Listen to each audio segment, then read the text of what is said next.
Perancangan pengurusan harta dalam Islam terbahagi kepada dua, iaitu perancangan harta semasa hidup dan pembahagian harta selepas kematian pemilik harta.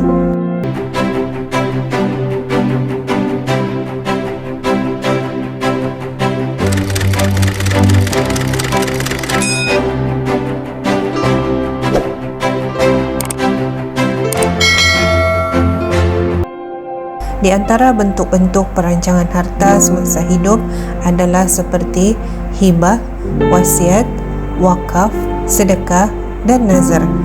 Manakala pengurusan harta selepas berlaku kematian pula ialah pembagian harta pusaka yang tertakluk kepada hukum faraid. Walaupun faraid berperanan dalam urusan pembahagian harta pusaka, namun pengagihan harta melalui cara tersebut mampu menjurus kepada masalah-masalah tertentu jika tidak ditadbir urus dengan sempurna serta tidak difahami dengan betul, terutama bagi memastikan matlamat pembahagian harta pusaka untuk diberikan kepada yang berhak dan untuk membantu waris yang ditinggalkan tercapai. Pelajaran 14 bertajuk pengurusan harta selepas kematian. Hari ini kita belajar di unit 2, yakni faraid dalam Islam. Unit 2, faraid dalam Islam. Dalam tajuk ini kita akan mempelajari apakah maksud, hukum dan dalil faraid. Yang pertama, apakah maksud faraid? Faraid dari segi bahasa berasal dari kata dasar bahasa Arab, yakni fardun, faridoh, yang bererti takdir, ketetapan, membahagikan dan menentukan. Manakala dari sudut istilah pula ialah, yakni dari sudut istilah Islam, pembagian harta seorang Islam yang telah meninggal dunia kepada anggota warisnya yang sah dan layak menurut hukum syarak. Yang kedua, apakah hukum melaksanakan faraid?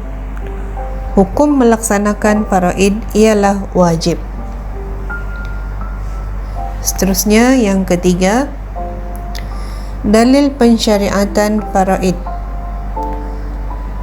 Dalil nakli pensyariatan faraid, Allah Subhanahu wa taala berfirman dalam surah An-Nisa ayat yang ke-7, A'udzu billahi minasyaitonir rajim.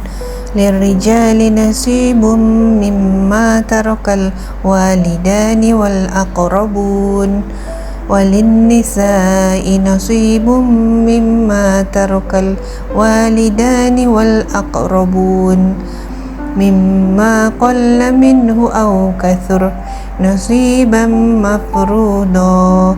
Shadaqallahul azim. Yang bermaksud, orang lelaki ada bahagian pusaka daripada peninggalan ibu bapa dan saudara mara mereka, dan orang perempuan pula ada bahagian pusaka daripada peninggalan ibu bapa dan saudara mara mereka, sama ada sedikit atau banyak menurut bahagian yang telah ditetapkan. Surah An-Nisa ayat yang ke-7.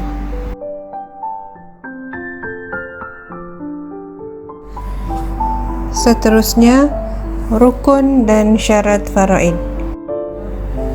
Rukun faraid yang pertama ialah orang yang mewariskan harta, juga dipanggil sebagai al-muwarris. Syarat sah bagi al-muwarris ataupun orang yang mewariskan harta ialah kematian yang telah disahkan, yakni jika kematian belum disahkan, pembahagian harta pusaka tidak dibenarkan. Rukun yang kedua, waris, juga dipanggil sebagai al-waris. Syarat sah bagi waris ialah masih hidup semasa dan selepas meninggalnya pewaris, mengetahui status hubungan dengan si mati, sama ada hubungan dari aspek nasab, perkahwinan. Seterusnya, Hilang haknya jika dia menjadi penyebab kematian si mati, sama ada dengan sengaja atau tidak, atau secara langsung atau tidak, ataupun dia telah murtad. Seterusnya, rukun faraid yang ketiga ialah harta pusaka atau juga disebut sebagai al-maurus. Di antara syarat sah faraid bagi harta pusaka ialah harta yang dimiliki oleh si mati. Jika harta bukan milik si mati, pembahagiannya tidak sah. Seterusnya, sebelum harta pusaka itu dibahagikan secara faraid, hendaklah harta tersebut terlebih dahulu digunakan untuk menyelesaikan perkara yang berikut ini. Pertama, zakat harta pewaris yang belum dikeluarkan. Yang kedua, keperluan pengurusan jenazahnya.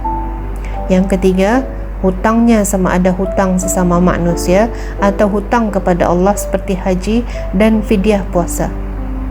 Yang keempat, wasiat pewaris, yakni tidak boleh lebih 1/3 ataupun 1/3 dari harta pusaka itu tadi. Setelah perkara di atas diselesaikan, barulah pembahagian harta secara faraid boleh dilakukan.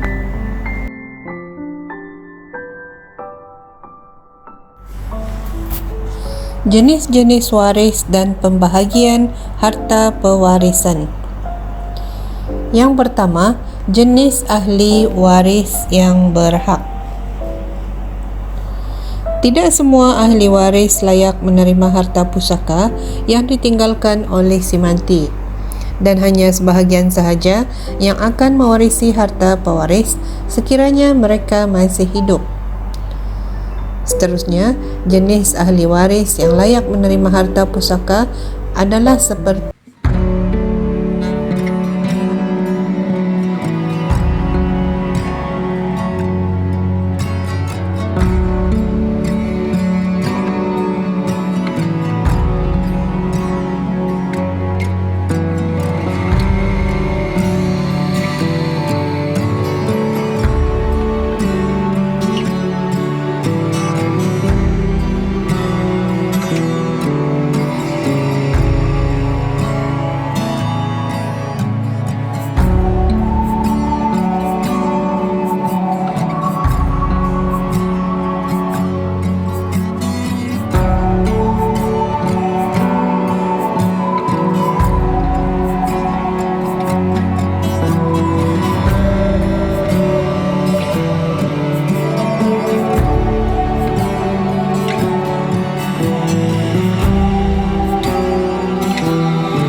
pula ke jenis asobah yang ketiga, iaitu dikenali sebagai asobah ma'al ghair, yang mana asobah ma'al ghair ini mengambil semua baki harta untuk semua perempuan dengan sebab adanya anggota waris perempuan yang lain. Siapakah mereka ini? Yaitu pertama, saudara perempuan sekandung, yakni adik-beradik perempuan sekandung. Yang kedua, saudara perempuan sebapa, yakni adik-beradik perempuan satu bapa berkongsi dengan anak atau cucu perempuan. Jadi jika kita melihat kepada jenis ahli waris tadi, dapatlah kita detailkan di sini. Terdapat 15 ahli waris dari pihak lelaki dan 10 ahli waris dari pihak perempuan yang utama dan layak menerima harta pusaka, yaitu waris dari pihak lelaki, suami, anak lelaki, cucu lelaki dari anak lelaki, bapa, datuk, adik-beradik lelaki seibu sebapa, adik-beradik lelaki sebapa, adik-beradik lelaki seibu, anak saudara lelaki dari seibu sebapa, anak saudara lelaki dari seibu atau sebapa, bapa saudara seibu sebapa, bapa saudara sebapa, sepupu dari bapa saudara seibu sebapa, sepupu dari bapa saudara sebapa. Bekas tuan yang membebaskan hamba sekiranya si mati merupakan seorang hamba sebelum dibebaskan olehnya. Jika kesemua waris lelaki di atas wujud, maka hanya 3 orang sahaja yang layak, yaitu suami, anak lelaki dan juga bapa. Manakala kalau kita melihat daripada ahli-ahli waris perempuan tadi, secara kesimpulannya ada 10 ahli waris perempuan yang layak menerima harta pusaka, yaitu yang pertama isteri, seterusnya anak perempuan, cucu perempuan dari anak lelaki, ibu, nenek sebelah ibu, nenek sebelah bapa, adik-beradik perempuan seibu sebapa, adik-beradik perempuan seibu, adik-beradik perempuan sebapa. Bekas tuan yang membebaskan hamba, yakni sekiranya si mati merupakan seorang hamba sebelum dibebaskan olehnya. Jika kesemua ahli waris di atas wujud, hanya 5 orang yang layak, yaitu pertama isteri, yang kedua anak perempuan, yang ketiga cucu perempuan dari anak lelaki, yang keempat ibu, yang kelima adik-beradik perempuan seibu sebapa. Dan kesimpulannya, jika kesemua 25 waris lelaki dan perempuan masih hidup, maka keutamaan akan diberikan kepada hanya 5 ahli waris berikut, yaitu pertama suami atau isteri, yang kedua anak lelaki, ketiga anak perempuan, keempat bapa, dan yang kelima ialah ibu. Setiap ahli waris akan menerima bahagian harta pusaka mengikut kedudukan mereka di dalam senarai ahli waris yang sah. Jenis harta pusaka yang ditinggalkan oleh si mati yang wajib dibahagikan secara faraid ialah: yang pertama, bangunan, contohnya seperti rumah, kilang, gudang dan seumpamanya. Yang kedua, tanah, seperti lot rumah, kebun, ladang dan seumpamanya. Yang ketiga, barang kemas, seperti emas, perak dan seumpamanya. Yang keempat, insurans, KWSP, tabung haji, koperasi, kenderaan saham, bon dan wang tunai, sama ada dilaburkan atau tidak. Yang kelima, binatang ternakan seperti kambing, lembu, unta, kerbau dan juga yang seumpama dengannya.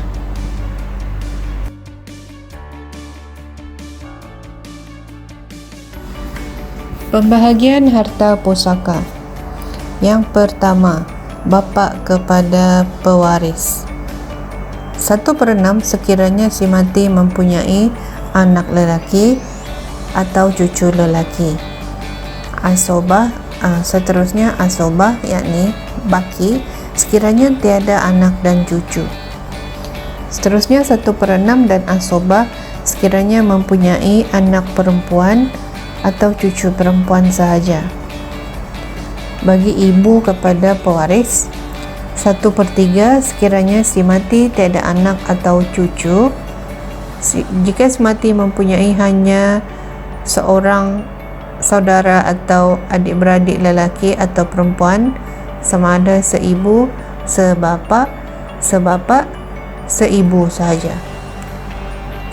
1/6 ibu akan mendapat sekiranya si mati mempunyai anak atau cucu. Sekiranya si mati ada 2 atau lebih daripada adik-beradik, yakni seibu, sebapa sahaja atau seibu sahaja. Seterusnya, ibu akan mendapat 1/3 daripada baki sekiranya si mati hanya mempunyai ibu, ayah, suami atau isteri. Seterusnya, suami akan mendapat 1/2 sekiranya si mati tiada anak dan cucu. Suami akan mendapat 1/4 sekiranya si mati mempunyai anak dan cucu. Seterusnya, istri. 1/4 sekiranya si mati tiada anak dan cucu. 1/8 sekiranya si mati mempunyai anak dan cucu. Jumlah 1/4 dan 1/8 ini akan dibahagi sama rata sesama isteri jika lebih daripada seorang isteri. Seterusnya, jika waris itu adalah anak lelaki, maka seluruh harta sekiranya tiada anak perempuan. Dan seterusnya, asobah bin nafsi. Sekiranya waris adalah anak perempuan, maka 1/2 harta sekiranya si mati mempunyai anak tunggal perempuan, yakni si mati hanya mempunyai seorang sahaja anak perempuan. Seterusnya, anak perempuan akan mendapat 2/3 sekiranya si mati mempunyai 2 atau lebih anak perempuan. Asobah bil ghair sekiranya mempunyai anak lelaki, yakni anak perempuan menjadi asobah bersama dengan anak lelaki dengan nisbah 2 bagi lelaki bersamaan 1 bagi perempuan.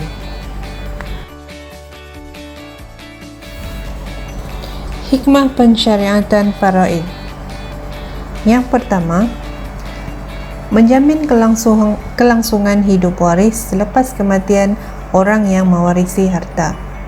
Seterusnya, menegakkan keadilan bagi pihak waris supaya tidak ditipu oleh pihak yang tidak bertanggung jawab. Seterusnya, mengekalkan kasih sayang dalam kalangan anggota keluarga. Dan ianya dapat menegakkan kelangsungan hidup waris selepas kematian orang yang mewarisi harta. Faraid ini juga adalah sangat penting kerana hikmahnya dapat mengelakkan berlaku pertelingkahan dalam pembahagian harta yang menjejaskan kebahagiaan dalam keluarga.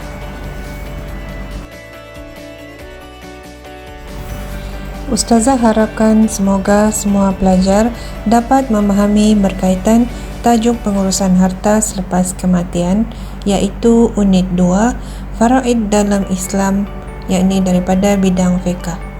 Untuk itu, jika ada yang belum subscribe channel Imaz Media, bolehlah klik subscribe sebagai tanda sokongan untuk channel ini, insya-Allah.